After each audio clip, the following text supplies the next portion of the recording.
జై శ్రీమన్నారాయణ. శ్రీమతే రామానుజాయ నమః. తిరుప్పావై దివ్య ప్రబంధ గుణానుభవానికి వేంచేసిన భాగవత గోష్ఠికి నమస్వాగత సుమాంజలులతో అడియన్ లక్ష్మీ రామానుజదాసి. అస్మద్గురుభ్యో నమః. కాశ్యపాన్వయ సంజాతం నారాయణ పదాశ్రితం శ్రీమన్నారాయణం వందే యతీశ్వర శ్రియాజుషం ఆళ్వారెంబెరుమానార్జియరాచార్య తిరువడిగలే శరణం. శ్రీరామానుజతిభ్యో నమః. శ్రీ చిన్నజీయరతిభ్యో నమః. జయ శ్రీమన్నారాయణ. శ్రీవత్సాన్వయ గోపకృష్ణ గురురాట్పాదద్వయీ షట్పదః ఆత్రేయాన్వయ వెంకటార్య వరలబ్ధా ద్రావిడాం నయదీహి శాంతోదార జనార్దనార్య తనయం న్యాయాదివాది గురు ఆత్రేయాన్వయ వెంకటార్య గురురాట్ మే సన్నిధత్తాం హృది. వెంకటాచార్య దివ్య తిరువడిగలే శరణం. జై శ్రీమన్నారాయణ. మనకు 26వ పాసురంలో ఏమి అనుగ్రహించింది మన గోదమ్మ అంటే 6 పరికరాలను కావాలి, 6 అంగాలను కావాలి వ్రతం ఆచరించటానికి అంటూ కోరింది 26వ పాసురంలో. ఏమిటవి అంటే శంఖం కావాలన్నారు.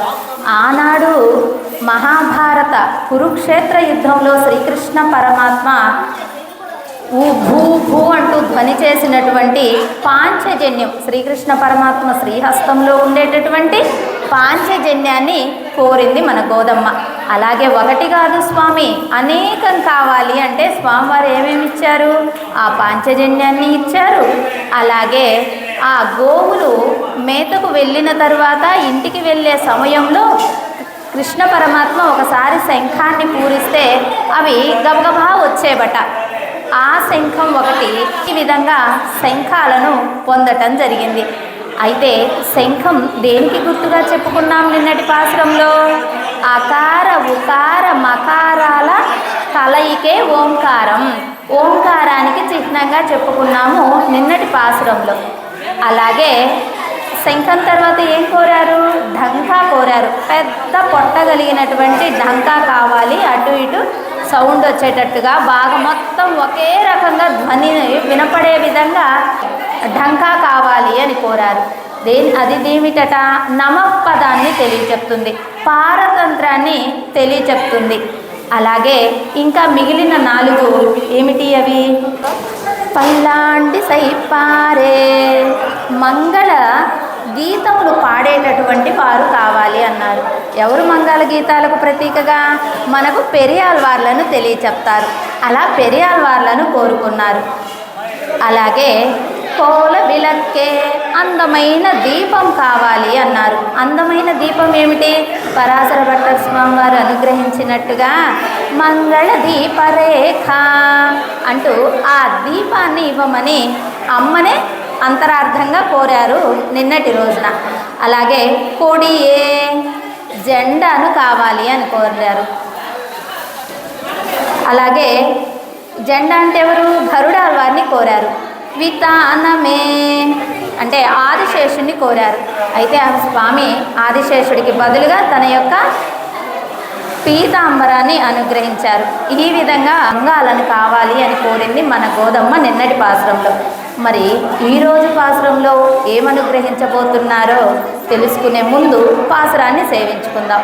నీలా తుంగస్తన గిరితటి సుప్తముగ్ధోద్య కృష్ణం పారార్ధ్యం స్వం శృతిశత శిరసిద్ధమధ్యాపయంతి స్వోచిష్టాయాం స్రజని గళితం యా బలాకృత్య భుంక్తే గోదా తస్యై నమ ఇదమిదం భూయ ఏవాస్తు భూయః అన్నవయల్ పుదువై ఆండాలరంగర్కు పన్ను తిరుప్పావై పల్పదియం இன்னிசையால் பாடி கொடுத்தால் நற்பாமாலை பூமாலை சூடி கொடுத்தாலை சொல்லு சூடி கொடுத்தா சுடற்கொடியே தொல்பாவை பாடி அருள வல்லா பல்வலையாய் நாடி நீ வேங்கடவர்க்கென்னை விதியன்னை இம்மாத்தம் நாம் கடவா వన్నమే నల్కు.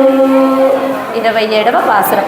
கூடாரை வெள்ளும் சீர் கோவிந்தா உந்தன்னை பாடி பறை கொண்டு யாம் பெரு செம்மானம் நாடு புகஜம் பரிசினால் நன்றாக சூடகமே தோள் வலையே தோடே செவிப்பூவே பாடகமே எந்த நையா பல கலனம் யாமணிவோம் ஆடையுடுப்போம் அதன் பின்னே பால் சோறு மூடனை பெய்து முஜங்கை వసివారా కూడి ఇరిందు కులరిందేలో రెంబావాయ్. ప్రతిపదార్థాన్ని తెలుసుకుందాం. కూడారై అంటే తనను ఆశ్రయించిన వారిని, వెల్లుం జయించు, సీర్ స్వభావము కల, గోవింద గోవింద అంటే ఎవరు? శ్రీకృష్ణ. ఉందన్నై నిన్ను, పాడి స్తోత్రము చేసి, పరై కొండు ప్రాప్యమును లభించి, యాం మేము పేరు లభించినట్టు, సమ్మానం అంటే గౌరవమును, నాడు లోకులు పుగజుం పరిసినాల్ పొగడుటనట్ల, సూడకం మరుగులున్న, తోల్వలయ్యం దండ కడియములను, తోడే చెవులకు దిద్దులను, సెవిప్పూవే కర్ణ పుష్పములను, పాడగమే అందెలను, ఎన్ననయ్య అని చెప్పబడు పల్ అనేకమైన, కలను ఆభరణములను, యాం మేము అరివోం అలంకరించుకుందుము, అడై ఆడై వస్త్రమును, ఉడుపోం ధరింతుము, నిన్నే దాని తరువాత, పాల్చోరు పాలు అన్నము, మూడ మునుగునట్ల, నెయ్యి పేయుదు నేతిని పోసి, ముజక్కై వజివార మోచేతి గుండా కారునట్ల, కూడి నీతో కలిసి, ఇరుందు ఉండి, కుళిరిందు తాపమారి చల్లార్చి సుఖించుట కొరకు అంటూ ప్రతిపదార్థాన్ని అనుగ్రహించారు. అర్థంలోకి వెళ్దాం. జై శ్రీమన్నారాయణ. ఈ విధంగా 6 అంగాలను పొందారు నిన్నటి రోజున. మరి ఈ అంగాలను పొందిన తర్వాత ఏమిటట అంటే, నారాయణనే నమ్మకే పరై తరువాన్ అంటూ ఆండాళ్ తల్లి అనుగ్రహించింది. అంటే ఆ నారాయణుడే పరతత్వము అని అలాగే చేసుకున్నాం, కానీ ఆయన సౌలభ్యుడు అంటూ తెలియచెప్తూ, అలాగే నారాయణ, వాసుదేవ, ఉత్తమన్ అంటూ ఈ నామాలను ఇప్పటి వరకు చెప్పుకున్నాము. మరి ఈరోజు చెప్పబడేటటువంటి నామము ఆయనకి ఇష్టమైన నామము, ఆయన కష్టపడి పొందినటువంటి నామము, అందరికీ సులభంగా దొరికేటటువంటి నామము, ఆ గోవింద నామాన్ని ఇక్కడ అనుగ్రహిస్తూ ఉన్నారు. 27, 28, 29 3 పాసురాలలో గోవింద నామాన్ని కృప చేస్తారు. అయితే 29వ పాసురంలో తనకు ఏదైతే కావాలని వ్రతాన్ని ఆచరిస్తుందో ఆ భాగ్యం ఏమిటో ఆ రోజు వెళ్ళు ఉచ్చుతుంది. మరి ఈరోజు చెప్పబోయేటటువంటి పాసురం ఏమిటి అంటే గోవింద నామం. గోవింద నామం ఎందుకంత ప్రాధాన్యత అంటే, ఆయన 7 రోజులు గోవర్ధనగిరి పర్వతాన్ని ఎత్తి పట్టుకొని రాత్రనక పగలనక ఆ గోపీజనాలను రక్షించారు కనుక అప్పుడు వాళ్ళు గోవింద అన్నారట. అసలే గోపికలంటే ఇష్టము, ఆ రేపళ్ళంటే ఇష్టము పరమాత్మకు. మరి ఎంత ఇష్టం లేకపోతే ఆ వైకుంఠాన్ని వదిలి ఇక్కడికి వచ్చారు ఈ భూలోకానికి. ఆ రేపల్లె వాసులంటే ఇష్టము, మరి వారు గోవింద అని పిలిచారు కదా. ఆ గోవింద నామము పరమాత్మకి ఇష్టం. అలాగే ఇంకెవరు పిలిచారు ఈ గోవింద నామాన్ని అంటే, ఆ ద్రౌపది పిరాటి పిలిచింది. ద్రౌపది పిలిచింది ఏమని? 5 భర్తలు సభలో వేంచేసి ఉన్నా ఎవరు నాకు రక్షించేవారు అని ప్రార్థన చేసింది. సభలో ఆచార్యులు వారు ఉన్నారు, పెద్ద పెద్ద వాళ్ళు ఉన్నారు, భీష్మాచార్యులు ఉన్నారు, సామంతరాజులు ఉన్నారు, కృపాచార్యులు ఉన్నారు, ద్రోణాచార్యులు వారు ఉన్నారు. ఇంతమంది వేంచేసి ఉన్నా నాకు రక్షించేవారు ఎవరు అంటూ గోవింద నామాన్ని తలచింది. అప్పుడు కృష్ణ పరమాత్మ వచ్చి ఒలువలను ఇచ్చి ఆమె మానాన్ని రక్షించినటువంటి విషయం. అలా పరమాత్మ ఎవరైతే ఆయన నామాన్ని తలుస్తారో వారి కోసం ఆయన వచ్చి మనకు కావలసినవి ఇచ్చేటటువంటి సౌలభ్య గుణం కలిగినటువంటి వాడు గోవిందుడు. అందుకని గోవింద అంటూ ఈ పాసురంలో మనకు ఆండాళ్ళ తల్లి అనుగ్రహిస్తూ ఉన్నదన్నమాట. అలాగే ఈ పాసురంలో ఆభరణాలు కావాలి, మాకు వస్త్రాలు కావాలి, అవి అన్నీ మీరే ఇవ్వాలి అంటూ ప్రార్థన చేసింది కృష్ణయ్యను. అయితే గోదాగోష్ఠి అలా కోరదు కదా. అది అయ్యో పైపైన ఉండేటటువంటి ఆభరణాలకు చీరలకు అమ్మ వ్రతాన్ని ఆచరించింది, ఇటువంటి పొందటానికా అంటే కాదు కదా. మరి ఏమి కావాలని కోరింది అంటే అర్థం తెలుసుకుందాము. పాసురంలోని అర్థాన్ని తెలుసుకుందాం. కూడారై ఏమంటున్నారు? కూడని వారిని కూడా. ఇప్పుడు ఒకటి వ్రతం చేస్తున్నామంటే చాలా వరకు వస్తారు. అలాగే పరమాత్మను కూడేవాళ్ళు ఉంటారు, కూడని వాళ్ళు ఉంటారు. కూడని వాళ్ళు అంటే ఎవరు? నాస్తికులు. పరమాత్మ అంటే ఇష్టం లేని వాళ్ళు, వాళ్ళకు పరమాత్మ వైభవం తెలియని వారు, పరమాత్మ గురించి తెలుసుకోనటువంటి వారు. అలాగే తెలుసుకున్న ఆ ఏందోలని వదిలివేస్తారే, వాళ్ళకు నమ్మకం లేక అటువంటి వారిని నాస్తికులు అంటారు. అటువంటి కూడని వారిని కూడా వెళ్ళు జయించునట్ల, ఎవరైతే మాకు కృష్ణ పరమాత్మ దగ్గరికి రావటం ఇష్టం లేదంటారో అటువంటి వారిని కూడా జయించే విధంగా సీర్ ఎలాంటి గుణాలు కలిగి ఉన్నాడు పరమాత్మ? కళ్యాణ గుణాలు కలిగి ఉన్నాడట. ఎవరైతే ఆయన్ను తలవటానికి ఆయన దగ్గరికి రావటానికి ఇష్టపడకుండా ఉంటున్నారో వారిని కూడా ఆయన యొక్క కళ్యాణ గుణాలను చూపించి వారు కూడా పరమాత్మ చెంతకు చేరి వచ్చేటట్టుగా తెలియచెప్తారు పరమాత్మ. అంటే ఇక్కడ 4 రకాల వాళ్ళను తెలియచెప్తున్నారు. ఒకటేమిటి? పరమాత్మ అంటే ఇష్టం లేనటువంటి వారు. అలాగే ఇష్టం ఉన్నవారు కూడా ఉంటారు. ఆ ఇష్టం ఉన్నవారు కూడా పరమాత్మను కూడటానికి ఇబ్బంది పడతారట. వారికి ఏమిటండి ఇబ్బంది అంటే, అయ్యో మేము అనేక జన్మలలో చాలా పాపాలు చేసి ఉన్నాం కదా, అలా పాపాలు చేసి ఉన్నటువంటి మేము, ఆయనేమో ఎటువంటి దోషం లేనటువంటి పరమాత్మ, ఆయన దగ్గరికి వెళ్ళి మేము వెళితే ఆయనకేమన్నా ఇబ్బంది కలుగుతుందేమో అని పాపం వాళ్ళు వెళ్ళరట పరమాత్మ దగ్గరికి. ఒకళ్ళేమో ఇష్టం లేక వెళ్ళరు, ఇంకొకళ్ళేమో మనం అనేక పాపాలు చేసి ఉన్నాము, ఆయనేమో స్వచ్ఛమైన వాడు, వైకుంఠం నుంచి వచ్చినవాడు, అటువంటి పెద్ద ఆయన దగ్గరికి మనం వెళ్తే మన పాపాలు ఆయనకి ఏమన్నా అంటుకుంటాయేమోనని భయంతో రెండో రకం వాళ్ళు వెళ్ళరు. మరి మూడో రకం వాళ్ళని ఏం చెప్తున్నారు? ప్రేమ అధికం చేత, అయ్యో ఇంకా పరమాత్మను వీడి ఉండలేము, పరమాత్మ దర్శనం పొందాలి అని ప్రేమ అధికంగా ఉన్నటువంటి వారు ఉంటారనమాట. వారు ఎలాగూ అంటే పరమాత్మ రావటం ఆలస్యమైందనుకో, ఇంకా నీకు నా మీద ఇష్టం లేదులే స్వామి, నువ్వు అందుకని రాలేదులే అని ఆల్వార్లలాగా వద్దులే పో, నీ ఇష్టం పో అన్నట్టుగా ఉంటారట వాళ్ళు. మూడో రకం. నాలుగో రకం ఏమిటి? ఉదాసీనంగా ఉండేవాళ్ళు. ఆయన ఎప్పుడు వస్తే అప్పుడు, ఎప్పుడు ఆయన కోవెలకు రప్పించుకుంటే అప్పుడు, అయితే అవుద్ది, అవ్వకపోద్ది అని నిర్లక్ష్యంగా ఉండేటటువంటి వారు ఒకళ్ళు. ఈ విధంగా 4 దశలలో ఉండేటటువంటి వారిని పరమాత్మతోటి కూడకుండా ఉండేవాళ్ళు. అంటే వీళ్ళకు ఉండేటటువంటి ఇబ్బందుల చేతనో, లేకపోతే వాళ్ళకు ఉండేటటువంటి బుద్ధుల చేతనో, లేకపోతే వాళ్ళకు పరమాత్మ అంటే ఇష్టం లేకనో, లేకపోతే పరమాత్మ అంటే ఆయనే స్వీకరిస్తాడులే అన్నట చేతనో, లేకపోతే ప్రేమ ఆధిక్యం ఎక్కువగా ఉండుట చేతను ఈ విధంగా 4 విధాల వాళ్ళను తెలియచెప్తారనమాట. అలా ఈ 4 రకాల వాళ్ళను ఆయనను కలవాలని, వాళ్ళను కూడా కళ్యాణ గుణాలతో జయించి కలుపుకుంటాడు. ఏం చేస్తాడినా? ఇలా 4 రకాల వాళ్ళు ఉంటే ఈ 4 రకాల వాళ్ళను కూడా ఆయన కళ్యాణ గుణాలతోటి జయించి కలుపుకుంటాడట. ఎలాగూ ఆయనంటే ఇష్టం లేడు అన్న, ఇప్పుడు ఏం చెప్పాలి? నాకు దేవుడు అంటే ఇష్టం లేదండి. మరి ఎవరు మాట చెప్తారు? దేవుడనే కదా చెప్తున్నాడు. నేను దేవుడి గుడికి రానండి అంటే ఎవరు చెప్తున్నారు? దేవుడినే కదా అలా ఇష్టం లేనివాడైనా ఆయన నామాన్ని పలకాల్సిందే, ఇష్టం ఉన్నవాడైనా పరమాత్మను పలకవలసిందే. ఏదో విధంగా వాళ్ళ నలుగురిని కూడా కూడించుకుంటాడట పరమాత్మ యొక్క కళ్యాణ గుణాలతోటి. అలా ఒక ప్రమాణం చెప్తున్నారు ఇక్కడ. రాముడు రావణాసురుడు, ఇది త్రేతాయుగంలో జరిగినటువంటి యుద్ధం. అలా రావణాసురుడు రాముడు యుద్ధం జరిగేటప్పుడు రావణాసురుడు దగ్గర అన్ని ఆయుధాలు అయిపోయాయి, మనిషి నీరసించిపోయాడు.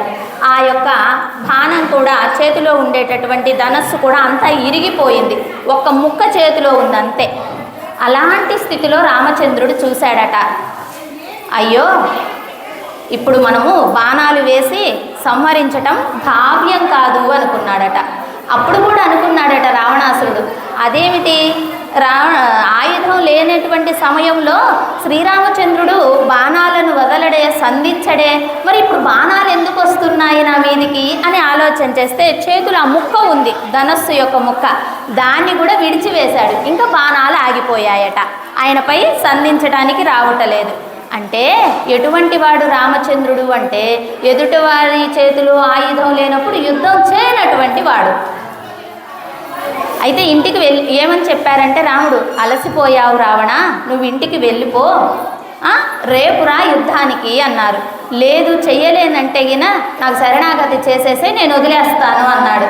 రావణాసురుడు ఇంటికి వెళ్ళిపోయాడు. వెళ్ళిన తర్వాత పడుకున్న తర్వాత అనుకున్నాడట, అయ్యో అసలు ఎంత మంచివాడు, నా చేతిలో ఆయుధం లేదు, నేను నిరాయుధుడిగా ఉన్నాను, అటువంటప్పుడు నన్ను సంహరించవచ్చు కదా రాముడు, ఎందుకు సంహరించకుండా వదిలాడు అని ఈయన గొప్పతనాన్ని, ఈయన యొక్క కళ్యాణ గుణాలను పాడాడు ఆయన.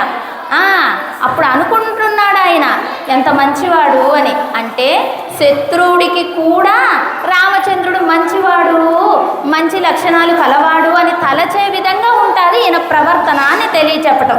అది ఒక ప్రమాణంగా మనకి ఇక్కడ అనుగ్రహిస్తారు. అలాగే ఇప్పుడు చూడండి, అందరూ ఒకే విధంగా ఉంటారా? ఉండరు. మన చేతికి ఉన్నటువంటి 5 వేళ్ళే ఒక రకంగా ఉన్నాయా? పొడవు పొట్టి ఎక్కువలు తక్కువలుగా ఉన్నాయి.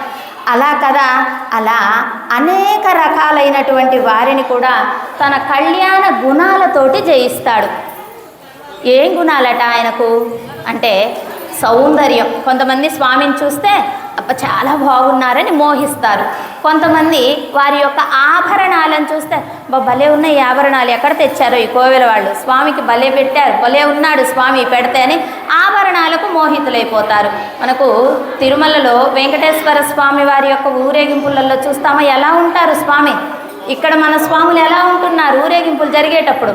ఆ విధంగా ఆభరణాలతోటి కొంతమందిని జయిస్తారు, కొంతమందినేమో ఆయన కళ్యాణ గుణాలతోటి కొంతమందిని జయిస్తారు. అలాగే ఇంకా సౌందర్యంతో ఆయన ఎంత వైభవంగా వేంచేసి ఉన్నారు అని సౌందర్యంతో కొంతమందిని. అలాగే ప్రసాదాల దగ్గర అండి, ప్రసాదాలంటే ఇష్టంగా తిరుమల వెళ్ళామంటే వెంకటేశ్వర స్వామి అంటే లడ్డు కదా, కొంతమంది ప్రసాదాలతోటి ఈడుపడతారు స్వామికి. అలాగా కొంతమందికి ప్రసాదాలను ఇష్టంగా అభ్యింపచేస్తాడు పరమాత్మ. అలాగే అలంకారాలు, ఒక్కొక్కసారి కృష్ణావతారము, రామావతారము, వామనావతారము, నరసింహావతారం, ఇలా ఒకే రూపంలో ఉన్నటువంటి స్వామిలో అనేక అవతారాలను అర్చక స్వాముల వారు రూపుదిద్దుతూ ఉంటారు. ఆ విధంగా మనమందరం కూడా సేవించుకుంటూ ఉంటామన్నమాట. అలాగా అలంకారాలతోటి వాళ్ళను వశపరుచుకుంటాడు. అలాగే కొంతమందిని ఆయుధాలు, శంకు, చక్రము, గద, ఖడ్గం, పద్మం ఇవన్నీ ఎందుకు ధరించున్నాడు పరమాత్మ అంటే కాదండి మనల్ని రక్షించటానికి అనుకుంటాము మనలాంటి వాళ్ళం. కాదట, అవన్నీ కూడా మా స్వామి బాగుండాలి, మా స్వామి రక్షణగా ఉండాలి, మా స్వామి బాగుంటే లోకాలన్నీ బాగుంటాయి అని అవి స్వామికి రక్షణ చేస్తున్నాయట. మనం బాహ్యంగా ఏమనుకుంటాం, మనల్ని రక్షించడం కోసం ఆయన ధరించి ఉన్నాడు అనుకుంటాం. కాదట, అవన్నీ మా స్వామి బాగుండాలని రక్షణ కోరి ఆయుధాలన్నీ ఆయనకు రక్షణ కోరి ఉంటాయి. అంటే ఇప్పుడు మన ఇంటి యజమాని బాగున్నాడు అనుకోండి, ఇంట్లో భార్య, పిల్లలు, గుమస్తాలు, అక్కడ పరివారం అంతా బాగుంటుంది. అదే యజమానికి ఏదన్నా అనారోగ్యం అది ఉంటే ఇల్లంతా అల్లకల్లోలంగా ఉంటారా? అలాగే మన స్వామి బాగుంటే లోకాలన్నీ బాగుంటాయి, అందరూ సుఖంగా ఉంటారు, అందరూ సంరక్షింపబడతారు, అంతా సస్యశ్యామలంగా ఉంటుంది. అలాంటి భావనతోటి ఇక్కడ మనకు గోదమ్మ ఏం చెప్తుంది అంటే పరమాత్మ బాగుండాలి అనేటటువంటి విధంగా ఆయనను ఆయన ఎలా ఉంటాడు అంటే ఈ విధంగా ప్రసాదాలతోటి, ఆభరణాలతోటి, అలంకారాలతోటి, ఆయుధాలతోటి అందరినీ ఆకర్షించే విధంగా ఉంటారు. అందరినీ తన దగ్గరికి చేర్చుకుంటాడు, తనతోటి కూడించుకుంటాడు. కూడారయ్య అంటే ఏమిటి? కూడించుకోవటం. అలాగా అందరినీ కూడించుకుంటాడు పరమాత్మ. అలాగే ఎన్ని జ్ఞాన, బల, ఐశ్వర్య, వీర్య, శక్తి, తేజస్సు ఇలా చెప్పుకునేవి 6 గుణాలే అయినా అనేక గుణాలు కలిగి ఉన్నవాడు పరమాత్మ. ఆ అనేక గుణాలతోటి మనందరినీ కూడా ఆయనతోటి కూడి ఉండేటట్టుగా చేస్తారు అంటూ తెలియచెప్తున్నారు. అలాగే పాడి పరై కొండు, ఎవరండి మనల్ని అందరినీ కూడేటట్టు చేసేదంటే గోవిందుడు. గోవింద అనేటటువంటి నామము యొక్క ప్రయోజనము కూడా. ఎటువంటి ప్రయోజనం గోవింద అంటే? బోళ్ళని ప్రయోజనాలండి. మనం ఏదో తపస్సులు చేయాలి, వ్రతాలు ఆచరించాలి, అడవులకు వెళ్ళాలి అంటే అవన్నీ కష్టమైన పనులు. కానీ గోవింద అనే నామం పలకటం ఈజీనే కదా.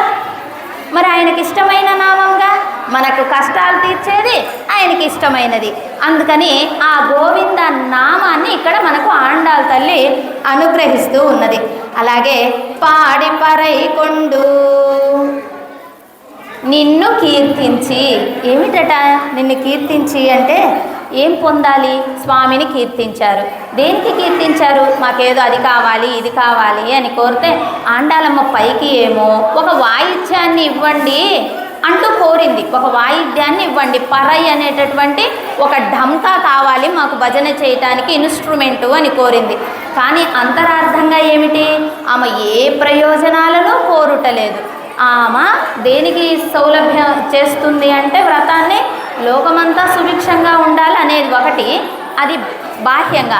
అంతరార్థంగా ఏమిటి? పరమాత్మతోటి కూడి ఉండాలి, పరమాత్మ చెంతకు చేరాలి, పరమాత్మ ఈ జీవాత్మను స్వీకరించాలి అనేటటువంటి తత్వాన్ని ఇక్కడ మనకు ఆండాళ్ళ తల్లి అనుగ్రహిస్తూ ఉన్నదన్నమాట. అలాగే ఇంకా ఏం కోరింది?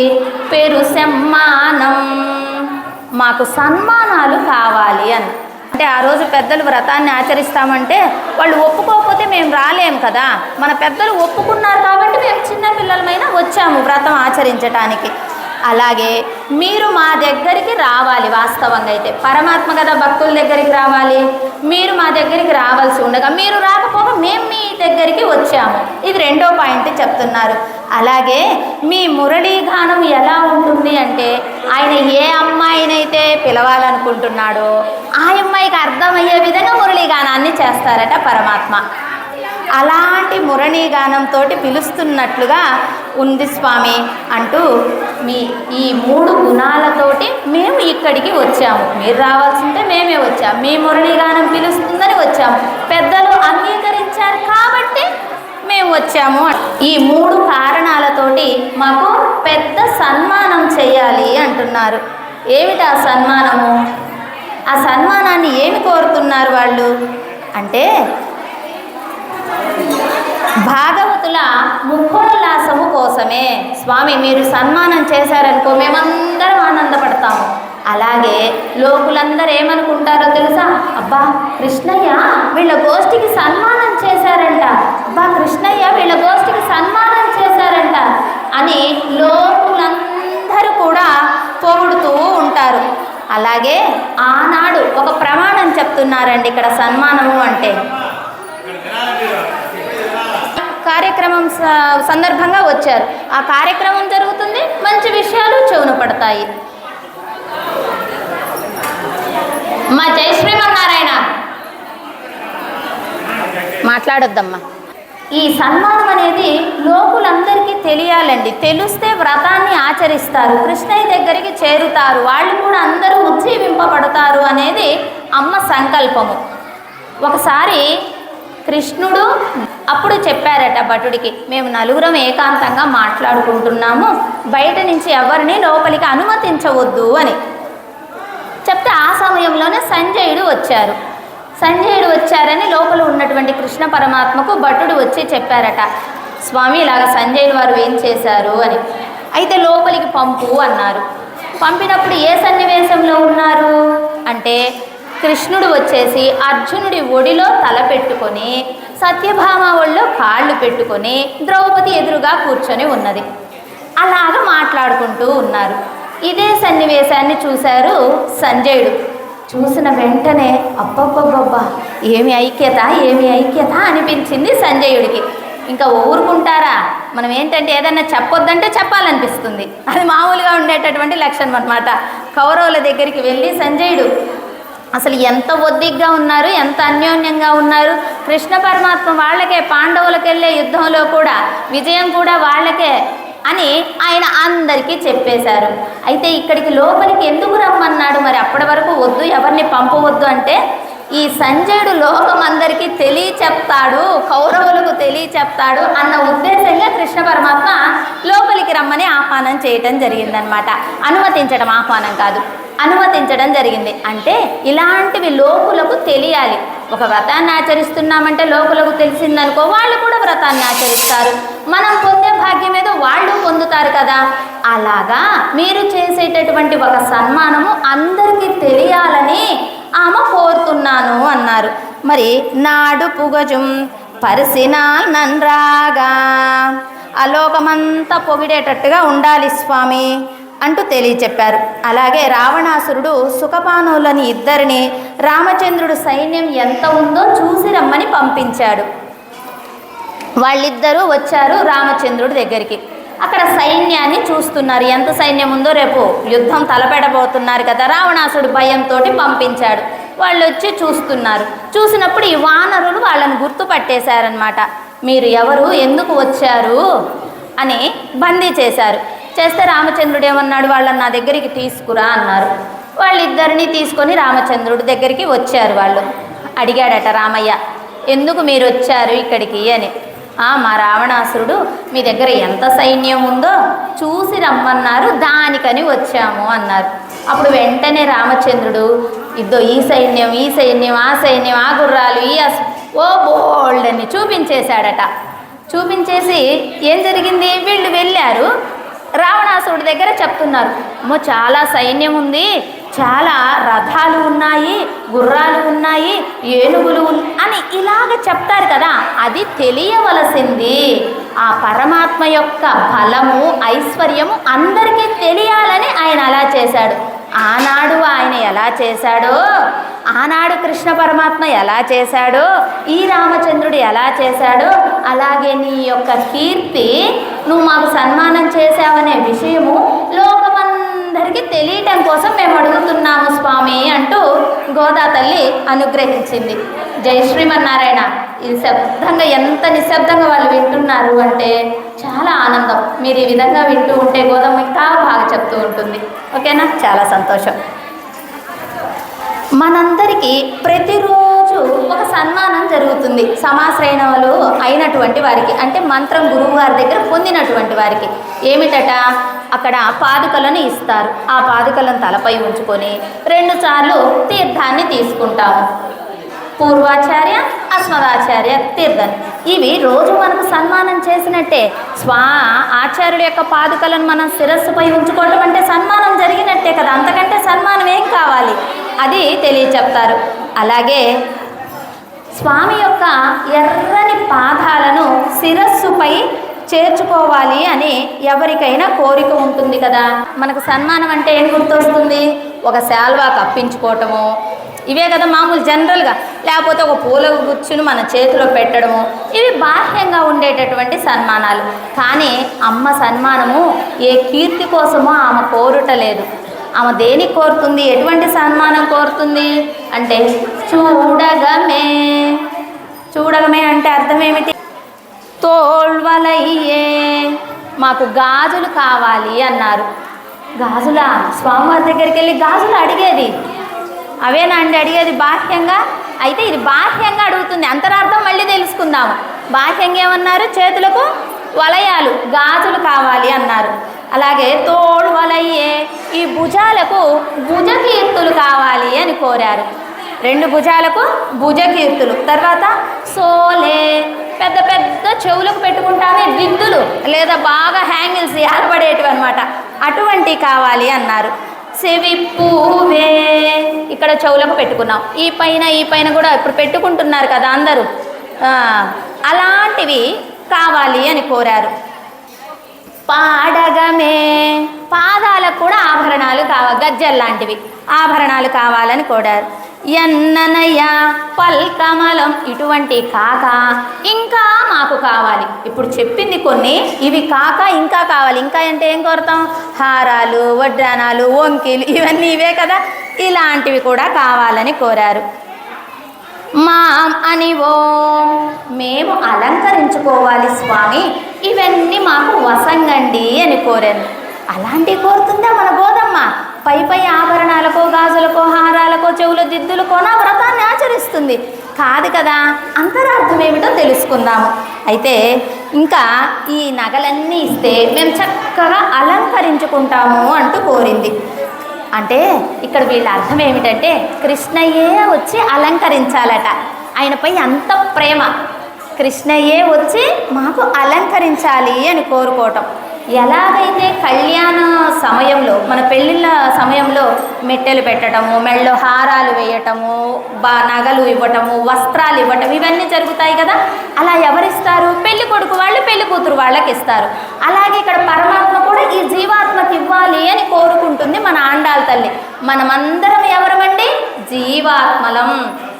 ఆయన ఒక్కడే పరమాత్మ, ఆయన మనందరికీ ఇవ్వాలి అని కోరుకుంటుంది. అలాగే ఇక్కడ కళ్యాణం అన్నారు కదండి, అంటే ఈ జీవాత్మను పరమాత్మ స్వీకరించటమే కళ్యాణంగా భావన చేస్తున్నారు. అలాగే ఉదాహరణ, ఇప్పుడు ఒక మంచి మేలిమి బంగారం ఉందండి, ఒక బిస్కెట్ కొనుక్కున్నాం బంగారం. ఆ బంగారం అట్లనే ధరించగలుగుతామా? దాంట్లో కొంచెం రాగి కలపాలి, వస్తువు రూపం దాల్చాలి, హారం కానివ్వండి, చెవిదిద్దు కానివ్వండి, భుజకీర్తులు కానివ్వండి, ఏదైనా సరే. బంగారం ఉందని దాన్ని డైరెక్ట్గా మనం అలంకరించుకోలేము, దానికి కొంచెం సంస్కారం కలగాలి.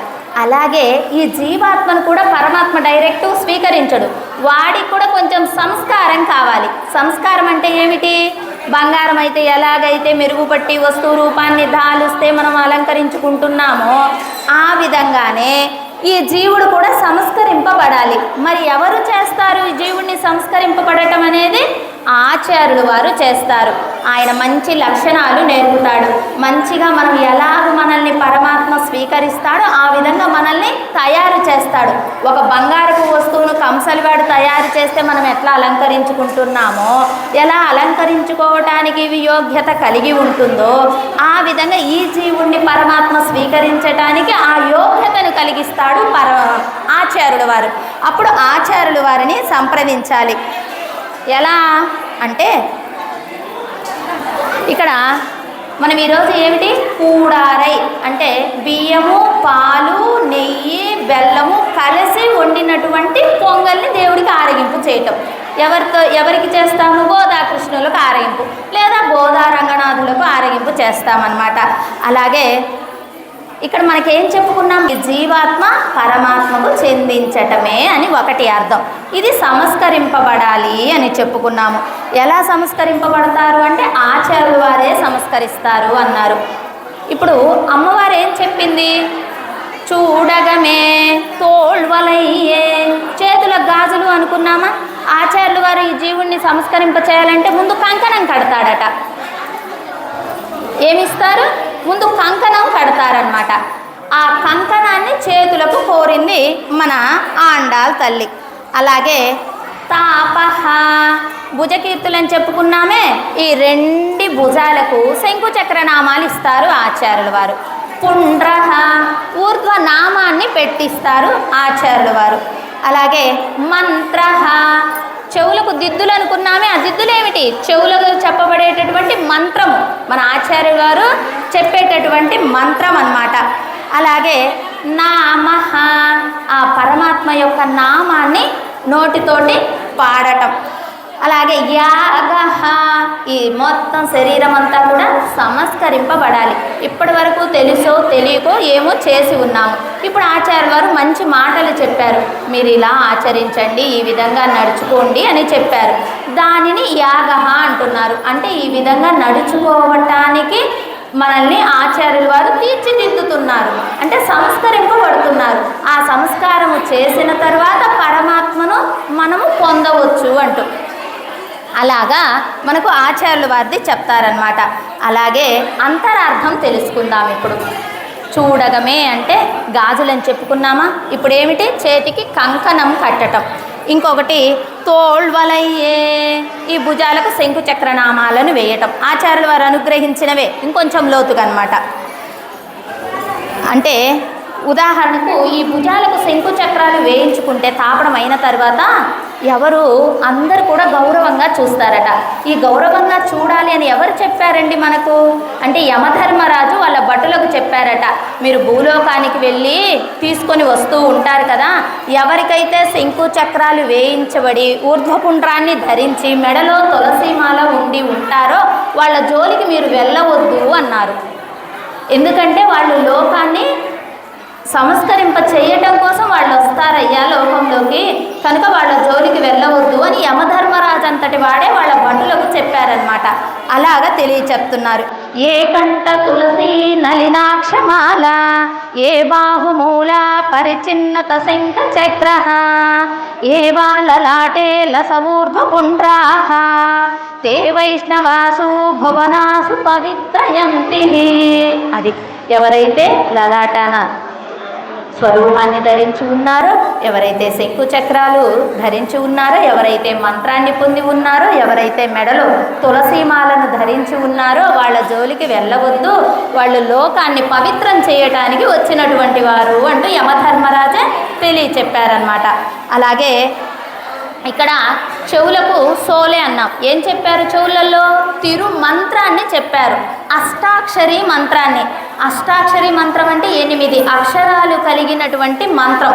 ఓ పెద్ద బోల్డ్ అంత ఇస్తే చదవలేమని అదంతా కూడా మంత్రంలో ఇమిడ్చి 8 అక్షరాలతోటి మనకు ఆచార్యుల వారు అనుగ్రహిస్తారనమాట. అది 8 అక్షరాలు కలిగినటువంటి మంత్రం. అలాగే సెవిప్పూవే, చెవుకు పైన పెట్టుకునేటటువంటివి ఏమిటది? ద్వయమంత్రం. ఒకటేమిటి? అష్టాక్షరి మంత్రం. సోలే చెవులకు మంత్రం అన్నమాట. ఇంకొక విషయాన్ని చెవు పైన పెట్టుకునేవని చెప్పుకున్నాం కదా, ఇది కాకుండా పైన పెట్టుకునే అవి ఏమిటి అంటే ద్వయమంత్రానికి గుర్తుగా చెప్తున్నారు. మనకు ఆచార్యుల వారు మంత్రము చెప్పినప్పుడు సమాశ్రయణాల్పరులను గావించున్నప్పుడు 3 మంత్రాలను చెబుతారనమాట. ఒకటి తిరుమంత్రం, అష్టాక్షరి మహామంత్రం. 2 ద్వయమంత్రం. 3 చరమ శ్లోకం. ఈ 3టిని చెప్తారు. అయితే ముందుగా ఏమి చెప్పారు? చెవులలో చెప్పేది తిరుమంత్రం. చెవుకు పైన పెట్టుకునే అలంకారాలు అన్నామే సెవిప్పూవే అని, అది ద్వయమంత్రం అంటే 2వ మంత్రాన్ని చెప్తున్నారు. అలాగే పాడగమే, కాళ్ళకు గజ్జలు అని కోరుకున్నారు కదా. ఏమిటి కాళ్ళకు గజ్జలు అంటే శ్రీకృష్ణ పరమాత్మ శ్రీమద్ భగవద్గీతలో ఆ కురుక్షేత్ర యుద్ధంలో భగవద్గీతను అనుగ్రహించారు 700 శ్లోకాలతోటి. ఆ అర్జునుడికి ఎంత చెప్పినా ఇంకా బావా నేనేం చెయ్యాలి అనేటట్టు మనలాగే అడుగుతూ ఉన్నాడనమాట. అడుగుతుంటే ఆయన ఏం చెప్పాడు 18వ అధ్యాయంలో?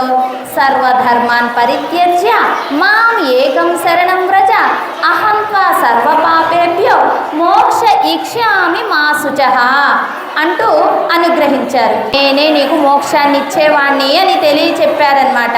దానిని ఎలాగూ నన్నే శరణు వేడు అన్నారు. అంటే పాడగమే అని చెప్పుకున్నామా, పాదాలకు గజ్జలు అన్నట్టుగా బాహ్యార్థం. కానీ పరమాత్మ శ్రీపాదాలను పట్టాలి. ఆయన శ్రీపాదాలను పడితే మనకు అన్నీ వసంగుతాడు, మోక్షాన్ని కూడా ఇచ్చేవాడు అంటూ చరమ శ్లోకాన్ని ఈ పాడగమే అనేటటువంటి పదంలో మనకు అర్థాన్ని తెలియచెప్తారు. ఈ విధంగా 3 మంత్రాలను చెప్పారు కదా, తిరుమంత్రం, ద్వయమంత్రం, చరమ శ్లోకం. ఈ 3టిని కూడా అనుగ్రహించారు. అదన్ పిన్నే, మీరే వచ్చి ఈ ఆభరణాలన్నీ మాకు ధరింప చేయాలి అంటే మీరే రావాలి, మంత్రాలను చెప్పాలి అని కోరటం అంతరార్థంగా. బాహ్యంగా అయితే గాజులు, చెవిదిద్దులు, మెడలో హారాలు, చెవుల ఈ భుజకీర్తులు ఇవి చెప్పుకున్నాం. కానీ ఇందులో ఉండేటటువంటి విషయం ఏమిటి? మంత్రాన్ని తెలియచెప్పమని కోరుతుంది మన ఆండాల్ తల్లి. పాల్ సోరుం నెయ్యం, ఏం చెప్తున్నారు? పాలు. పాలంటే పాలు, సోరుం అంటే అన్నం, నెయ్యం అంటే నెయ్యి. పాలు, అన్నము, నెయ్యి వీటిని ఉడికిస్తేనే కదా, బెల్లం వేసి ఉడికిస్తేనే కదా పాయసం అవుతుంది. అందులో ఈవేళ మీరు అందరు కూర్చున్న దానికోసమే కదా. ఎందుకు వచ్చారు మీరందరూ? పాయసం గిన్నెలలో పాయసాన్ని స్వామికి ఆరగింపు చేయడానికే దగ్గరికి వచ్చేసామన్నమాట. ఇలా నెయ్యి ఏం చేస్తుంది అంటే, ఇప్పుడు మోకాళ్ళ నొప్పులు వస్తున్నాయి చిన్న వయస్సులోనే, ఆ నెయ్యి తింటే లావైపోతారు, ఇవన్నీ ఇప్పుడు వచ్చాయండి. పూర్వులకి ఏమీ లేవు, బాగా నెయ్యిని ఆరగించేవాళ్ళు. నెయ్యి ఆరోగ్యాన్ని ఇస్తుంది, ఆయుష్ను కూడా ఇస్తుందట. ఒకట రెండు, ఆరోగ్యాన్ని ఇస్తుంది, ఆయుష్ని ఇస్తుంది, రుచిని ఇస్తుంది, తినే పదార్థాన్ని ఈజీగా స్వీకరించవచ్చు. ఒట్టిగా మింగాలంటే గొంతు ఇబ్బంది, అదే నెయ్యి జిడ్డుగా ఉంటే మింగేస్తామా? అన్ని విధాల లాభం నెయ్యి. కానీ ఇప్పుడు వాళ్ళకి తెలియకేమనుకుంటున్నారు, అమ్మో లావైపోతామంటండి నెయ్యి తినకూడదు అని. కాదండి, నెయ్యి ఉండాలి, లేకపోతే మన ఈ జాయింట్స్ ఉంటాయి కదా అవి ఫ్రీగా మూవ్ అవ్వాలి అంటే నెయ్యి ఉండాలి, లేకపోతే పట్టుకుపోతాయి. నెయ్యి ఏం చేస్తుంది, ఫ్రీ మూమెంట్ని ఇస్తుంది మన శరీరానికి. అందుకని నెయ్యిని స్వీకరించాలి. అలాగే ఈ మూడింటిని కూడా సమంగా, బియ్యం ఎన్నైతే తీసుకున్నారో అన్ని పాలు, అంత నెయ్యిని, అంత బెల్లాన్ని వేసి పాయసం చేయాలట. అయ్యి బాబోయ్, నెయ్యి ఎక్కువైపోదండి కదా, మనకి ఇదే కదా ఆలోచన వస్తుంది. దాసరాలు ఈరోజు అలాగే చేసిందండి ఇంట్లో, బాగా నెయ్యిగానే ఉంది. అలాగా చేయాలట అమ్మ చెప్తుంది ఇక్కడ. ఎందుకంటే రేపల్లెలో కదా, రేపల్లెలో పాడి పంట, నెయ్యి ఏమైనా ఇబ్బంది అండి? లేదు. అలాగే ఆరోగ్యం అని చెప్పుకున్నాము, అలాగే స్వామికి ప్రీతి అని చెప్పుకున్నాము. అయితే నెయ్యి వేస్తే ప్రీతే, మన ప్రేమ ప్రీతి కాదా అంటే నెయ్యిలో ఏముందో ఇప్పుడు తెలుసుకుందాము. ఈ బాహ్యార్థం ఏమిటి?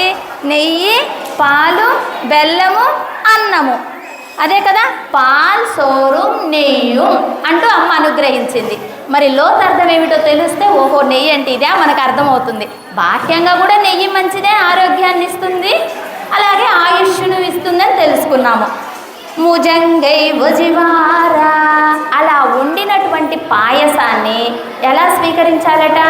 ఇక్కడ మనం పాయసం నోట్లో వేసుకుంటుంటే అది కారి కారి కారి మోచేతి దాకా రావాలట నెయ్యి.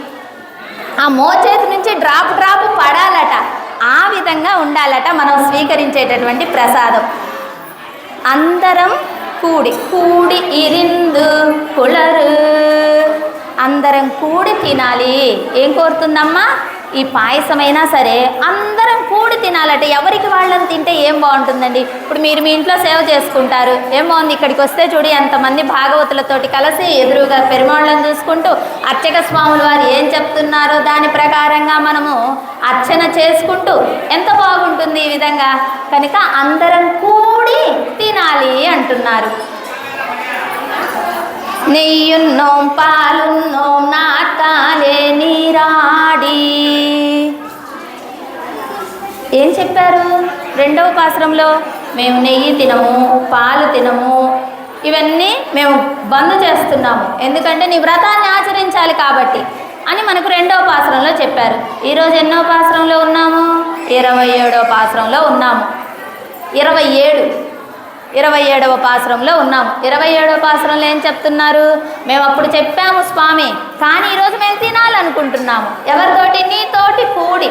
నువ్వు సద్దుల్ని ఎలాగైతే వాళ్ళకు ఒక ముద్ద వీళ్ళకు ఒక ముద్ద ఇలా పెట్టావో ఆ విధంగా మేము కూడా స్వీకరించాలనుకుంటున్నాము అని కోరుతున్నారు. ఆ రోజేమో మేము నెయ్యి త్రాగము, పాలు తాగము, వెన్నలు తీసుకోము, నెయ్యున్నాం పాలున్నాం నాటకాలే నీరాడి అంటూ రెండో పాశ్రంలో చెప్పింది. అలాగే ఇంకా ఏం చెప్పారు? నా ముట్టి ముడియో అంటే మేము పప్పున పూలను పెట్టుకోము, మంచి మెత్తైన సెయ్యల మీద పడుకోము, మేము వ్రతాన్ని ఆచరించాలి అన్నారు. మరి ఈరోజు ఏం కోరుతున్నారు? అవన్నీ మీరే మాకు అలంకరించాలి, పూలను అలంకరించాలి, ఆభరణాలు భుజకీర్తులు అంటే ఏం చెప్పుకున్నాము? శంకు చక్రనామాలను తాపడం, అవన్నీ మీరే అలంకరించాలి ఈరోజు మాత్రము అంటూ ఎందుకు కోరారు? ఆ రోజేమో వ్రతాన్ని ఆచరించాలనుకున్నారు. ఈరోజు వ్రతఫలం ఏదైతే ఉందో కృష్ణ పరమాత్మ దగ్గరికి చేరారు కాబట్టి ఇవన్నీ మీరు అలంకరింపండి అంటే ఈరోజు నుంచి మేము స్వీకరిస్తాము అని తెలియచెప్పడం. అవి కూడా ఎవరు ఇవ్వాలట? మీరే స్వయంగా వచ్చి మాకు ఇవ్వాలి. 3 మంత్రాలను తెలియచెప్పారు. అలాగే ఆయనతోటే ఈ ఆభరణాలన్నీ కూడా అలంకరింప చేసుకోవాలట. ఈ శరీరానికి ఆభరణాలు, ఈ ఆత్మకేమో మంత్రాలు. శరీరానికి ఏమిటి? ఆభరణాలు, మరి ఆత్మకు మంత్రాలు. ఈ విధంగా తెలియచెప్తున్నారు. అలా ఆభరణాలు మంత్రాలను కోరింది మన ఆండాళ్ తల్లి. అలాగే ఆయనతోటే చేయించుకోవాలి అన్నట్ల అర్థం ఏమిటంటే జీవాత్మకు ఏమిటి మంత్రమే ఉజ్జీవింప చేస్తుంది. శరీరానికి ఆభరణాలు ఎంత అలంకారమో ఈ యొక్క ఆత్మకు కూడా ఏమి అలంకారాలు? మంత్రాలు అలంకారాలు. వారు ఒక చిన్న ఉదాహరణ అండి. ఎలా అంటే ఈ పాయసాన్ని ఎలా స్వీకరించాలి? మోచేదాకా నెయ్యి కారేటట్టు అన్నాం కదా. ఇది ఏ ఒక్కళ్ళుగా ఇంట్లో వండుకోవచ్చుగా, బాగా నెయ్యి వేసుకొని, పాలు వేసుకొని, బెల్లం వేసుకొని, బియ్యం వేసుకొని మంచిగా వండుకొని తినొచ్చుగా. కానీ అందరం కూడి తినాలి. ఏదైనా అందరం కలిసి చెయ్యాలండి. ఈ కలయిక అనేది చాలా ఇంపార్టెంట్. బాహ్యంగా ఇంపార్టెంటే, పరమాత్మను పొందాలన్నా కూడా గోష్ఠిగా వెళ్ళాలి. ఒక చిన్న ప్రమాణం చెప్పుకుందాం. ఉదాహరణ, ఇది మీ అందరికీ తెలుసు, ఎందుకంటే మహాభారతము, రామాయణం అందరికీ మీకు టచ్లోనే ఉంటుంది. జై శ్రీమన్నారాయణ, జై శ్రీమన్నారాయణ. బా ఎంత సైలెంట్ అయిపోయారు. ఇలాగే ఉండండి ప్లీజ్. ఓకే. భీష్మాచార్యుల వారు ఒకసారి కౌరవులను పాండవులను ఇద్దరిని వాళ్ళ ఇంటికి భోజనానికి అంటే తర్యారాధనకు ఆహ్వానం చేశారు. వీళ్ళందరూ వెళ్ళారు. వెళ్ళిన తర్వాత ఇంతమంది కదండి, పిల్లలు కదండి.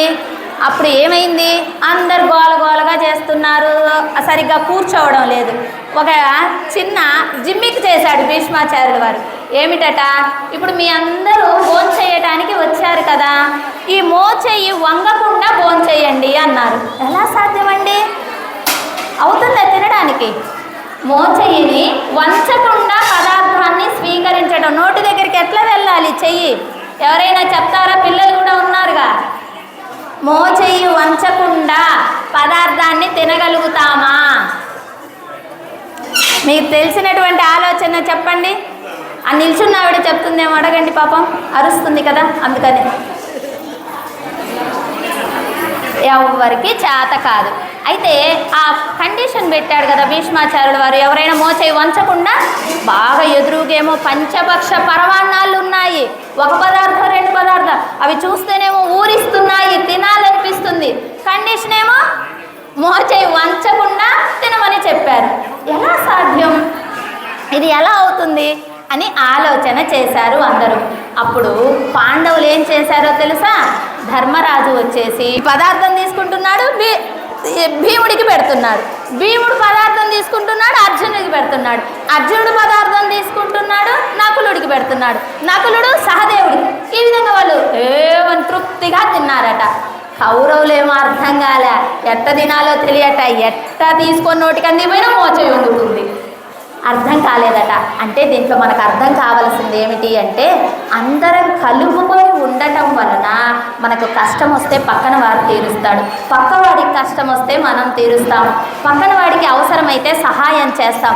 అలా ఒకళ్ళకొకళ్ళు లోకమంతా సహాయం చేసుకోవాలి అని అమ్మ అంతరార్థంగా తెలియచెప్పటం. కౌరవులకు కడుపు నిండిందా? పాండవులకు ఎలా నిండింది? ఒకళ్ళకొకళ్ళు తినిపించుకోగలిగారు. అంటే అందరూ అనే భావన వీళ్ళల్లో ఉంది. వాళ్ళేమో ఒక్కళ్ళుగా తినాలనుకున్నారు కాబట్టి వాళ్ళకు కడుపు నిండలేదు.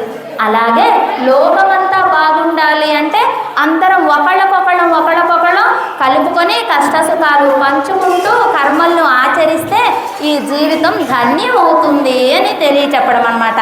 అలాగా ఒక్కొక్కళ్ళుగా పెట్టుకుంటూ కడుపు నింపుకున్నారు, చక్కగా తిన్నారు. అలాగే కృష్ణయ్య నువ్వేం చేయాలో తెలుసా? మా మధ్యలోకి వచ్చి కూర్చోవాలి. చుట్టూ మేము కూర్చుంటాం. ఆనాడు రేపల్లెలో గోవుల్ని కాచుకోవటానికి పరమాత్మ వెళ్ళినప్పుడు ఈ గోపబాలురందరూ సద్దులు మూటలు కట్టుకొని పోయేవాళ్ళ. ఆ మూటలన్నీ ఇప్పుకొని తినేటప్పుడు చుట్టూ రౌండ్ టేబుల్ అనమాట. ఇప్పుడైతే మనం రౌండ్ టేబులే కానేది, అప్పుడు కూడా ఉందండి రౌండ్ టేబుల్. అలా కృష్ణ పరమాత్మ మధ్యలో ఉంటే చుట్టూ ఆ గొల్ల పిల్లలందరూ కూర్చునేవారు. అందరూ సద్దులు ఇప్పేవారు. ఆ సద్దులో ఒక ముద్ద ఈయన తినేవాడు, దీంట్లో ఒక ముద్ద తినేవాడు, ఈయన సద్దులోకి వేరే వాళ్ళకి పెట్టాడు. ఆ విధంగా ఎలాగైతే మీరు కలిసిపోయి సద్దులను ఆరగించారో పరమాత్మ, ఇప్పుడు ఈ పాయసాన్ని మా అందరితోటి కలిసి మీరు ఆరగించాలి. ఒకళ్ళకొకళ్ళు తినిపించుకుంటున్నట్టుగా, ఒకళ్ళ సద్దులు ఒకళ్ళు స్వీకరిస్తున్నట్టుగా ఆ విధంగా కావాలి అని కోరింది మన గోదమ్మ.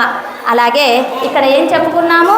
బియ్యము, పాలు, నెయ్యి, బెల్లం. అవునా? ఇవి ఉంటేనే కదా పాయసం తయారవుతుంది, లేకపోతే అవ్వదు కదా. అయితే ఇక్కడ అంతరార్థం తెలుసుకుందాము. బియ్యం అంటే ఏమిటి? మనకు బాహ్యంగా కనపడేటటువంటి ఈ బియ్యపు గింజలు కాదండి. బియ్యం అంటే ఆత్మ, మన లోపల ఉన్నటువంటి ఆత్మ. అసలు మనం ఎవరమండి? మనం అంటే ఎవరు? ఆత్మనా శరీరమా? జై శ్రీమన్నారాయణ. మనము అంటే ఎవరు? మనము అంటే ఆత్మ. ఈ శరీరం ఏమిటి? ఈ శరీరానికి ఒక చీర, ఒక వస్త్రం ఎలా కప్పబడి ఉందో ఆ ఆత్మ కూడా ఈ శరీరం అనేటటువంటిది కప్పబడి ఉంది. మనము అంటే ఆత్మ. ఎవరం మనమందరము? జీవాత్మలము. ఆయన ఎవరు? పరమాత్మ. పర అంటే అర్థం ఏమిటో తెలుసా? గొప్పవాడు అని అర్థం. ఆయనంతటి వారి కానీ, ఆయన్ను మించిన వారు కానీ లేనప్పుడు ఈ పర అనేటటువంటి పదాన్ని వాడతారు. అందుకని ఆయన ఏమిటి? పరమాత్మ. మనమేమిటి? జీవాత్మలం. ఎన్ని రకాల జీవులు ఉన్నాయో ఈ లోకంలో తెలుసా? 84 లక్షల రకాల జీవరాశులు ఉన్నారు. మనది ఈ మానవ జన్మ ఒక్కటే మనకు కదా. అట్లాగే ఎన్ని రకాలు ఉన్నాయంటే 84 లక్షల రకాలు. ఎలాగూ భూమి మీద నడిచేవి, 2 కాళ్ళతోటి నడిచేవి, 4 కాళ్ళతోటి నడిచేవి, పాకేవి, ఎగిరేవి, గంతులేసేవి, నీళ్ళల్లో బ్రతికేవి, ఆకాశంలో ఎగిరేవి, ఇలాగ ఎన్ని రకాల జంతువులు ఉన్నాయి, ఎన్ని రకాల జీవులు ఉన్నాయి. వాటిలో ఈ మానవ జన్మ ఉత్తమమైనటువంటిది. ఎందుకంటే వీడికి ఆ పాటి జ్ఞానం పరమాత్మ ఇచ్చాడు కనుక తెలుసుకోవాలి, తెలుసుకున్న దాన్ని ఆచరించాలి, ఆచరించడం వల్ల పరమాత్మను పొందుతామనే విషయము ఈ మానవుడికే లభ్యమయ్యింది. అలాగే పరమాత్మకు సేవ చేసుకోవడానికి ఫ్లెక్సిబిలిటీ కలిగినటువంటి ఈ శరీరాన్ని పరమాత్మ ఇచ్చాడు. లేకపోతే చేస్తామా? మనం కూడా వంచొద్దు, మోచేయి వంచకుండా తినమంటే తినగలుగుతామా? అయితే మిగిలిన జంతువులకు ఆ జ్ఞానం లేదు పాపం. మనిషికి మాత్రం ఆ జ్ఞానాన్ని ఇచ్చారు పరమాత్మ. ఆ విధంగా ఈ జ్ఞానం కలిగినటువంటి ఈ జీవాత్మ మనం ఎవరమనుకున్నాము? ఆత్మలం. ఆయన ఎవరు? Very good. అది ఒకటి గుర్తుపెట్టుకోవాలి.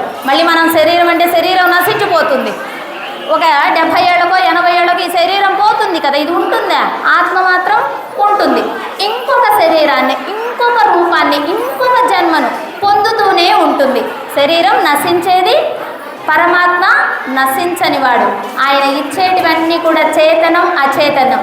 చైతన్యం అంటే కదలిక కలిగినటువంటివి, అచైతన్యం అంటే కదలిక లేనటువంటి. ఇప్పుడు ఈ భూమి ఉంది, కదులుతుందండి. ఈ స్టూల్ ఉంది, కదులుతుందా? సెల్లు మనం వాడితేనే తప్ప అది కదులుతుందా? కానీ మనము కదులుతాము. అంటే ఇవన్నీ కూడా లివింగ్ థింగ్స్. కదలనివన్నీ నాన్ లివింగ్ థింగ్స్. కదిలేటి వాటినేమో చైతన్యం, కదలని వాటిని అచైతన్యం అంటారు. ఈ విధంగా రెండిటిని తన ఆధీనంలో ఉంచుకుని ఉన్నటువంటి వాడు పరమాత్మ. అటువంటి పరమాత్మను ఏం చెప్తున్నారు స్వామి? బియ్యం అంటే ఈ ఆత్మ. ఈ బియ్యాన్ని ఎలా పండిస్తారండి? రైతు కష్టపడాలి, నారు నాటాలి, దున్నాలి, నాటాలి, అది చేతికి వచ్చిన తర్వాత మళ్ళీ ఆ వడ్లను తీయాలి. వడ్ల నుంచి కదా బియ్యం గింజ వస్తుంది. కష్టం ఉందా లేదా? ఇదంతా పని జరగాల. అలాగే పరమాత్మ కూడా ఏం చేస్తాడు అంటే ఈ ఆత్మ అనేటటువంటి బీజాన్ని నాటుతాడు సృష్టిలో. అది పెరిగి పెద్దవుతుంది, వాడు మనిషిగా తయారైపోయాడు. అలా ఈ యొక్క స్టెప్స్ ఉన్నాయే, మొక్కెత్తాలి, తర్వాత గింజ కట్టాలి, ఆ గింజలను మళ్ళీ కొయ్యాలి, ఆరబెట్టాలి, వాటిని ఆ పొట్టు తీసేస్తే బియ్యం గింజ వచ్చింది. అలాగే ఈ మనిషిని కూడా సంస్కరింపబడితే సుఖాలు, దుఃఖాలు, కర్మలు, కష్టాలు, నష్టాలు, ఆదాయాలు, లాభాలు, ఎన్ని అనుభవిస్తామండి మన జీవితంలో. పిల్లలు, వాళ్ళకు వచ్చే కష్టాలు, వాళ్ళ పనులు, వాళ్ళకు పెళ్ళిళ్ళు, మంచి చెడ్డ, ఇవన్నీ కూడా పరమాత్మ ఎలాగైతే ఒక రైతులాగా కష్టపడి బియ్యం గింజను చేస్తాడో మనం కూడా మన జీవనాన్ని ఉజ్జీవింప చేసుకునేటటువంటి ప్రక్రియలో ఇవన్నీ జరుగుతాయి. అప్పుడు బియ్యం తయారవుతుంది. ఆ బియ్యం గింజ పరమాత్మకు స్వీకరించబడే విధంగా ఉండాలి. అంటే ఇప్పుడు మనం భూలోకానికి వచ్చాము, ఏదో ఉన్నాంలే బ్రతికాంలే అన్నట్టు కాకుండా మంచిగా పరమాత్మను తెలుసుకుంటూ సేవలు చేసుకుంటూ ధర్మంగా నడుచుకుంటే పరమాత్మ ఇష్టపడతాడా లేడా? అదే దుర్మార్గంగా ఉండి పక్కన వాళ్ళని ఇబ్బంది పెడితే ఇష్టపడడు కదా. అలా ఆయన ఇష్టపడేటట్టుగా ఈ బియ్యం గింజ తయారు కావాలి, దాన్ని చెప్తున్నారు ఇక్కడ. ఆత్మను బియ్యం అని చెప్పటంలో అర్థం ఏమిటి అంటే సంస్కరింపబడాలి. తెలియనప్పుడు తెలియలేదు, ఇప్పుడు తెలిసింది, మంచేదో చెడేదో తెలిసింది, దాని విధంగా నడుచుకోవాలి కదా, ఆచరించాలి కదా. ఈ యొక్క శరీరం వచ్చిందెందుకు? పరమాత్మ ఆయనకు సేవ చేయటానికి, 10 మందికి సేవ చేయటానికి, 10 మందికి దాన ధర్మాలు చేయటానికి, మంచికి ఉపయోగపడటానికి, మంచి పనులు చేయటానికి దీనికి ఇచ్చాడు ఈ శరీరము. అది ఆ శరీరాన్ని వినియోగించుకునేదేమిటి? ఆత్మ. ఆత్మ ఉజ్జీవింపబడాలి అంటే ఈ శరీరంతో మంచి కార్యాలు చెయ్యాలి. ఈ శరీరానికి వామ్మో నా శరీరం అని దానికే బలం కోసం, దానికే అందం కోసం, దానికే ఆహారాన్ని ఇస్తూ అయ్యో టైం అంతా వృధా చేసుకున్న ఆ శరీరం ఎన్నాళ్ళు ఉండాలో అన్నాళ్ళే ఉంటుంది. అదేం ఒక్క పూట కాదు కదా, 1 గంట కూడా 1 నిమిషం కూడా ఎక్కువ ఉండటానికి లేదు.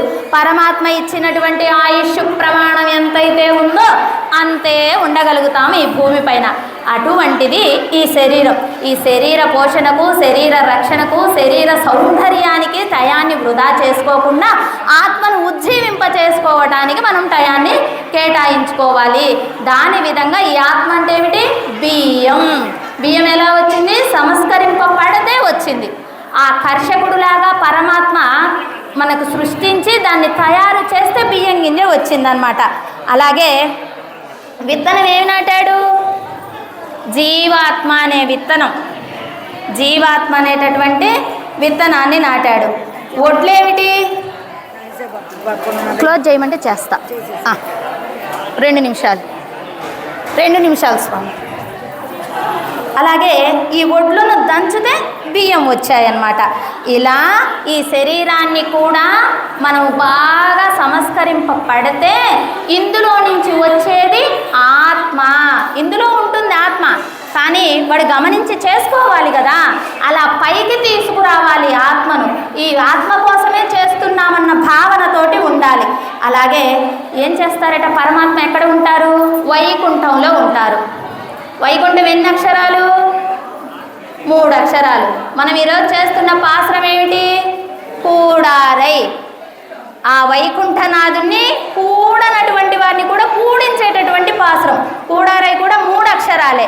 మరి ఈ 3 అక్షరాల ఈ కూడారై పాసురాన్ని, వ్రతాన్ని ఆచరించి వైకుంఠం అనేటటువంటి 3 అక్షరాల ఆనందాన్ని ఈ ఆత్మ పొందాలి. ఎక్కడ ఉన్నారు పరమాత్మ? వైకుంఠంలో ఉన్నారు. అర్చామూర్తిగా ఇక్కడ వేంచేసి ఉన్నారు. పరమాత్మ ఎలా ఉన్నారు? సమ్యం పాదం ప్రసార్య శ్రిత ధురిత దక్షిణం కుంచయిత్వా జానున్యాదాయ సంవేతరం ఇతర భుజం నాగభోగే నిధాయ పశ్చద్బాహుద్వయేన ప్రతిపట సమనే ధారయన్ శంఖచక్రే దేవీ భూషాది జుష్టో జనయత జగతాం శర్మ వైకుంఠనాథః. ఆ విధంగా వేంచేసి ఉన్నారు పరమాత్మ. ఎలా వేంచేసి ఉన్నారు? ఆయన ఒక పాదాన్ని మడిచి వైకుంఠంలో కూర్చొని ఉంటే అమ్మలు ముగ్గురుతోటి ఆదిశేషుడిపై కూర్చొని ఉన్నారు. ఎదురుగా మీలాగే అండి, ఇలాగా 2 భాగాలుగా అక్కడ వాళ్ళు ఉన్నారట. ఎవరు వాళ్ళు అంటే నిత్యులు, ముక్తులు. నిత్యులు అంటే పరమాత్మకు సదా సేవ చేయటానికి అక్కడే ఉండేటటువంటి వారు. ముక్తులు అంటే ఈ కర్మలన్నిటినీ వగదెంచుకొని వైకుంఠాన్ని చేరినటువంటి ముక్తాత్మలు. ఈ విధంగా నిత్యులు, ముక్తులు వేంచేసి ఉన్నారు. కొత్త ముక్తుడు వచ్చాడండి, అక్కడ దాకా గడప దాకా వచ్చేసాడు. ఇదంతా చూశాడు. చాలామంది కూర్చొని ఉన్నారు. ఆనందమే ఆనందం. ఎదురుగా స్వామి కనపడుతున్నారు, అమ్మలు కనపడుతున్నాడు, ఆదిశేషుడు బాగా మెత్తగా వాళ్ళకి ఆసనంగా ఉన్నారు. అలాగే అనంత గరుడ విశ్వస్కేన నిత్య సూరి గణేభ్యో నమః అంటామే వీళ్ళందరూ పరమాత్మకు సేవ చేస్తూ ఉన్నారు. ఎదురుగుండేటటువంటి ముక్తులు నిత్యులు సదా ఆయన్ను స్మరిస్తూ చూస్తూ కనురెప్పలు కూడా వాల్చేది లేదు వాళ్లకు. అలాగా ఆ కనురెప్పలు వాల్చే సమయం కూడా వృధా పోకుండా ఆ వీక్షిస్తూ ఆనందాన్ని పొందుతున్నారు. అలా వచ్చిని ఈ కర్మలన్నిటినీ వగదెంచుకొని ఆ 12 లోకాలను దాటుకొని విరజా నదిని దాటుకొని 500 మంది అప్సరసులు వచ్చి ఆయనకు చక్కగా అలంకారం చేస్తే ఆ ముక్తాత్మ అలంకారుడయ్యి ఆ శంకు చక్ర గద పద్మం ఇలాగ చతుర్భుజాలతో వేంచేసి ఉన్నటువంటి పరమాత్మను ఆయన యొక్క రూపాన్ని ఇస్తే ఆ రూపాన్ని దాల్చుకొని 500 మంది అప్సరసులు చందన అలంకారాలు చేసి ఆయన్ను తీసుకొని వస్తే ఆ ముక్తాత్మ ఇలాగ గేట్లోకి అంటే ద్వారంలోకి ఎంటర్ కాగానే ఈ విధంగా దర్శనమిస్తే ఆ పెరుమాళ్ళను చూసుకొని పడుతూ లేస్తూ అంటే సాష్టాంగం చేస్తున్నాడు లెగుస్తున్నాడు, సాష్టాంగం చేస్తున్నాడు లెగుస్తున్నాడు. ఈ విధంగా వచ్చి పరమాత్మను చేరాలి. ఆత్మ ఏమవ్వాలి? వైకుంఠంలో ఉన్నటువంటి అమ్మలతోటి కూడినటువంటి వైకుంఠనాథుడిని చేరాలి. స్త్రీనే మనకి ఇక్కడ అమ్మ అనుగ్రహిస్తూ ఉంది. ఆ ఆనందమయ లోకాన్ని కోరుతుంది, మోక్షాన్ని తథ్యం చేస్తాడు పరమాత్మ. ఆ విధంగా ఉంటే ఆ ముక్తుడు వచ్చి ఆనందంగా ఉంటాడు. అలాగే ఈ పాలు అని చెప్పుకున్నాం కదా, పాలేమిటి? పరమాత్మ యొక్క కళ్యాణ గుణాలు.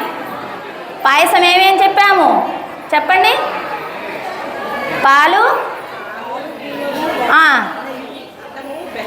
Very good. పాలు అంటే పరమాత్మ కళ్యాణ గుణాలు. అన్నము అంటే ఏమిటి? ఆయన తత్వము. పాలు అంటే ఆయన యొక్క మంచి గుణాలు. కళ్యాణ గుణాలు అంటే ఏం లేదండి, ఆయనకు మంచి గుణాలు ఉన్నాయి కదా. మనం ఎటువంటి వారినైనా దగ్గరికి తీసుకుంటాడు, ఎటువంటి వారినైనా తీర్చిదిద్దుతాడు, ఎటువంటి వాడికైనా శుద్ధులు నేర్పిస్తాడు, ఎటువంటి వాడికి ఏ కష్టాలు వచ్చినా తీరుస్తాడు. వీడు మంచివాడే చెడ్డవాడని పాపం తలవక ఆయన తీర్చేటటువంటి సౌలభ్య గుణం కలిగినటువంటి వాడు కదా పరమాత్మ. అందుకని చెప్తున్నారు. అలాగే నెయ్యి అంటే ఏమిటి? ఆయనపై ఉండేటటువంటి నిరతిశయమైనటువంటి ప్రేమ. ఇప్పుడు నెయ్యి కారేటట్టుగా స్వీకరించాలనుకున్నామా అంటే ఏమిటి? మన ప్రేమ పరమాత్మపై పొంగి పొర్లిపోవాలండి. నిరతిశయమైనటువంటి ప్రేమ, అటువంటి ప్రేమ కలిగి ఉండాలి. ఇప్పుడు పాయసం తీసుకుంటే నెయ్యి కారలేదే అని కాదు మనకు కలియాల్సింది. అయ్యో మనం ఇంకా పరమాత్మను ప్రేమించాలి, ఇంకా ఆయనపై ప్రేమను పెంచుకోవాలి, ఆయన పొందాలి అనేటటువంటిది మనకు కలగాలి.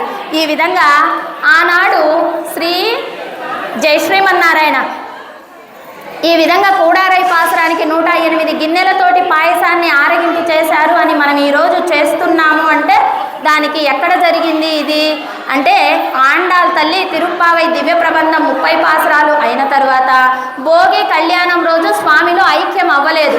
ఒక 2 నెలల సమయం పట్టింది. ఆ 2 నెలల సమయంలో స్వామిని విడిచి ఉండలేనటువంటి స్థితిలో ఆమె నాచ్యార్ తిరుమోజి అనేటటువంటి దివ్య ప్రబంధాన్ని 143 పాసురాలు కలిగినటువంటి దివ్య ప్రబంధాన్ని ఇచ్చింది.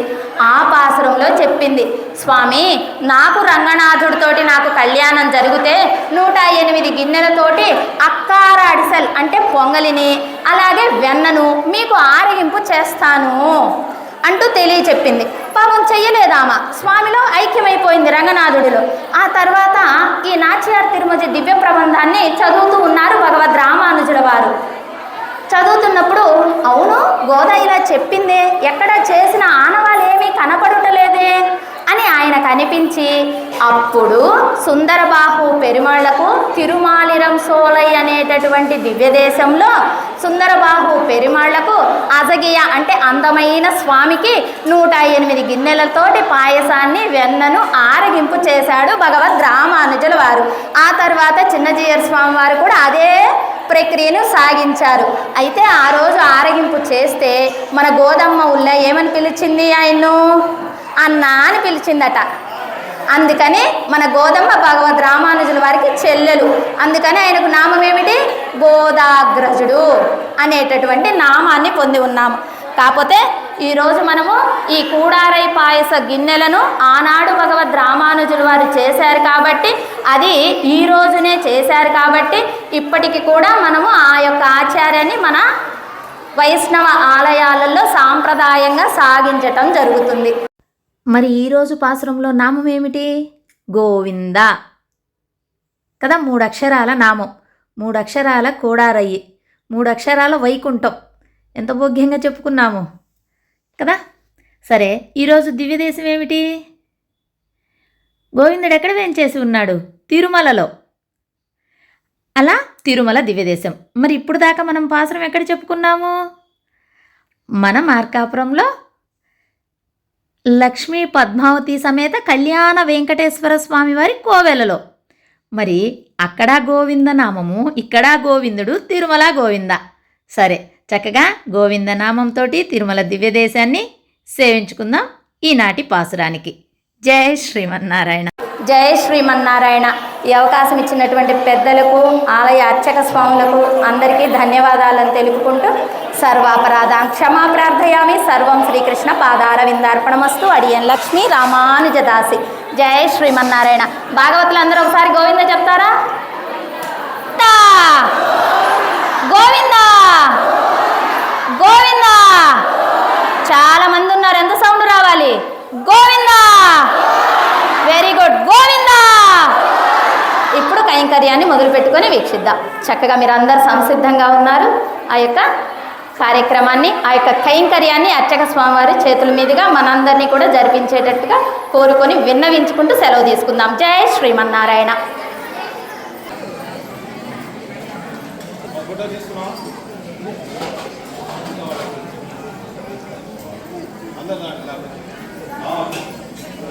దొండేటి ఆదిలక్ష్మి.